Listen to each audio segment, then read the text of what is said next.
अस्सलाम वालेकुम dear students, I am your teacher Ida Fatima. आज हम पढ़ेंगे जेम पब्लिशर की English nursery.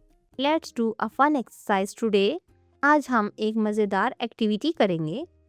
Dear students, open the book and look at this letters. Dear students, इन letters को देखिए। लेटर्स क्या हैं? Match the letters with the correct pictures. Letters क्या है? U, V, W, X, Y and Z. Pictures क्या है? Van. तो डियर स्टूडेंट्स, पिक्चर्स क्या है हमारे पास? Van, yacht, Xbox, watch, zip and uniform. तो स्टूडेंट्स क्या करेंगे? इन लेटर्स को इनकी करेक्ट पिक्चर्स के साथ मिला देंगे। यू फॉर यूनिफॉर्म, यू को यूनिफॉर्म से, वी फॉर वैन, वी को वैन से, डब्ल्यू फॉर वॉच, डब्ल्यू को वॉच से, एक्स फॉर एक्सबॉक्स, एक्स को एक्सबॉक्स से, वाई फॉर यस्ट, वाई को यस्ट से, जी को जिप के साथ मिला देंगे।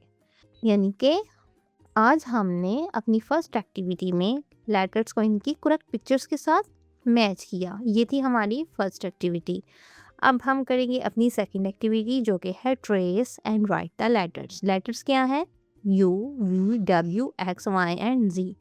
सो स्टूडेंट्स, क्लासरूम में अपनी टीचर की मदद से पेंसिल लें और पेंसिल के ज़रिए इन दिए गए लेटर्स को ट्रेस कीजिए। सो स्टूडेंट्स, आज हमने पेज नंबर 37 की एक्टिविटीज़ को कंप्लीट किया है। हम मिलेंगे नेक्स्ट वीडियो में अपने नए लेक्चर के साथ। Good bye.